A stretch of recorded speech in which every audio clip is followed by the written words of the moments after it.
کل میرا بینک جانا ہوا کسی کام سے، تو وہ بار بار کہنے لگے چائے منگوائیں چائے منگوائیں چائے منگوائیں. میں نے کہا نہیں بھائی چائے نہیں منگوائیں، میں تو چائے ویسے بھی نہیں پیتا. تو انہوں نے کہا اصل میں اس وجہ سے نہیں پی رہے کہ بینک کی ہے نا. میں نے کہا جی اس وجہ سے ویسے بھی نہیں پی رہا، لیکن اس وجہ سے بھی نہیں پی رہا کہ بینک کی ہے. کیوں بھائی؟ پابندی لگائی ہے نا اللہ نے. بینک اب یہاں اشکال در اشکال، لوگ کہتے ہیں تو سارا پیسہ ہی بینکوں سے آ رہا ہے پھر سب کچھ ہی حرام ہو جانا چاہیے. یہ بات خوب یاد رکھیں، بینک میں دو قسم کے اماؤنٹ ہوتے ہیں. ایک تو وہ اکاؤنٹ ہوتے ہیں جو آپ لوگوں نے، میں نے اور آپ نے کھولے ہوئے ہوں، رکھے ہوئے ہوں، اس میں پیسے وہ حلال بچتوں سے لوگوں نے پیسے رکھے ہوتے ہیں. سمجھ رہے ہیں؟ اس پہ جو بینک سود دیتا ہے آپ کو وہ حرام رقم ہوتی ہے. سمجھ رہے ہیں؟ اسی طرح بینک میں حرام رقم کا ریشو تھوڑا ہوتا ہے. بینک جب لوگوں کو قرض دیتا ہے وہ بھی حلال ہیں. کمپنیاں، لوگ کہتے ہیں نا، تو جتنی کمپنیاں چل رہی ہیں سب بینکوں سے قرضہ لے کے چل رہی ہیں. تو وہ جو بینکوں سے انہوں نے قرضہ لیا ہے وہ رقمیں حلال تھیں، وہ حرام نہیں ہیں، وہ سود کی رقمیں نہیں ہیں. سود وہ رقم ہوگی جو یہ کمپنیاں بینک کو دیں گی. سمجھ میں آ رہی ہے بات؟ وہ 2% 3% ہوتی ہیں، تو وہ سود کی رقم حرام ہوتی ہے. اس رقم سے جو کچھ خریدا جائے گا یا کمپنی بنائی جائے گی یا جہاں وہ انویسٹ کیا جائے گا وہ آمدن کیا ہوگی؟ حرام ہوگی. تو کمپنیاں جو بینک سے قرضہ لے کے پروڈکٹ بناتی ہیں وہ پروڈکٹ حرام نہیں ہوتی، اس وجہ سے کہ وہ لوگوں کی حلال رقمیں بینک اٹھا کے ان کو دیتا ہے. البتہ کمپنی کے لیے بینک سے قرضہ لینا بہرحال حرام ہے، کیونکہ آپ صلی اللہ علیہ وسلم نے سود لینے والے پر، سود دینے والے پر، سودی لین دین میں گواہ بننے والے پر اور سودی معاملات کو لکھنے والے پر، چاروں پر لعنت فرمائی ہے. تو یہ چونکہ لعنتی عمل ہے، گناہ ضرور ہے، مگر اس میں حرام رقم کون سی ہوتی ہے، حلال کون سی ہوتی ہے، اس کو مکس نہیں کرنا چاہیے. لوگ کہتے ہیں یہ تو ہر آدمی سود کھا رہا ہے، بچنا ممکن نہیں ہے. کیوں ممکن نہیں ہے بھائی؟ تو پھر سوال پیدا ہو گیا کہ پھر جو بینک والے چائے پلاتے ہیں وہ بھی تو زیادہ تر حلال رقمیں ہیں، وہ بھی حلال ہونی چاہیے. وہ حلال اس لیے نہیں ہے کہ وہ بینک والا چائے اپنے پیسوں سے پلا رہا ہوتا ہے.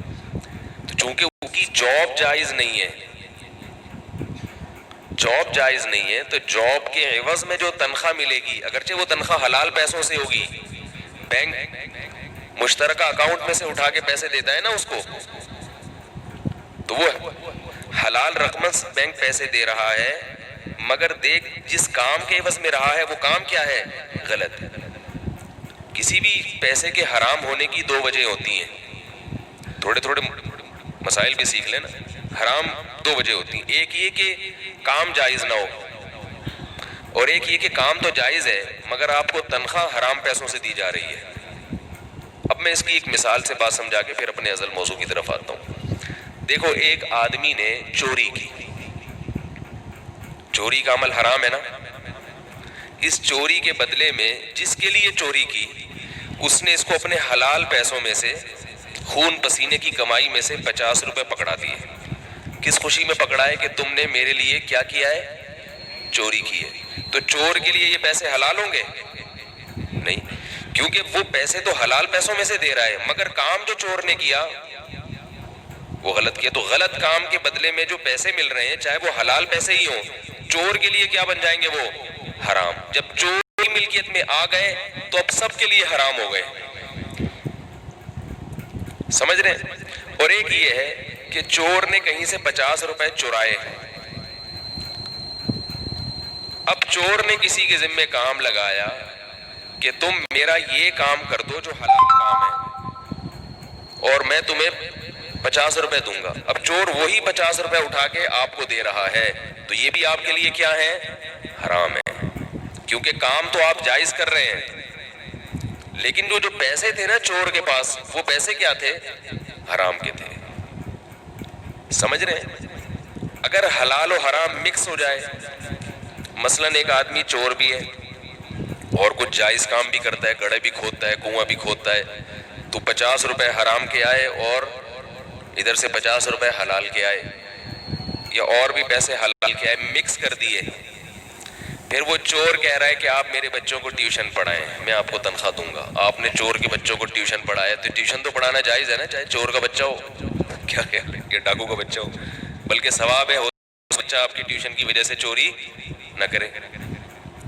تو اب چور نے اس رقم سے اٹھا کے آپ کو پیسے دے دی، اب اس میں حلال بھی ہے اور تو اس میں دیکھا جائے گا زیادہ کیا ہے، اس کی سورس آف انکم زیادہ تر اگر حلال ہے تو آپ کے لیے وہ پیسے حلال سمجھے جائیں گے. سورس آف انکم زیادہ تر حرام ہے تو آپ کے لیے وہ پیسے حرام سمجھے جائیں گے.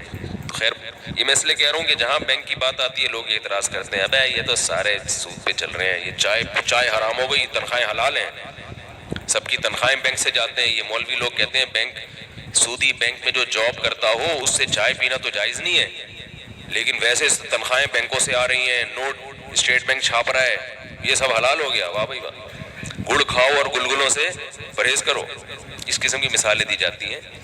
تو ایک بات یاد رکھو، یہ جو مولوی لوگ ہیں اس میں ہر طرح کے ہوتے ہیں، لیکن اتنا مکھنجو نہ سمجھا کرو مولویوں کو، بالکل ہی فارغ ہوتے ہیں. یہ لوگ سمجھتے ہیں یہ بالکل عجیب سی مخلوق ہے، ان کو بالکل فالو نہیں کرنا چاہیے، نہ دنیا کے نہ آخرت کے. ایسا نہیں ہے، اتنے فارغ نہیں ہوتے جتنے آپ سمجھتے ہیں، پروپیگنڈا ہے.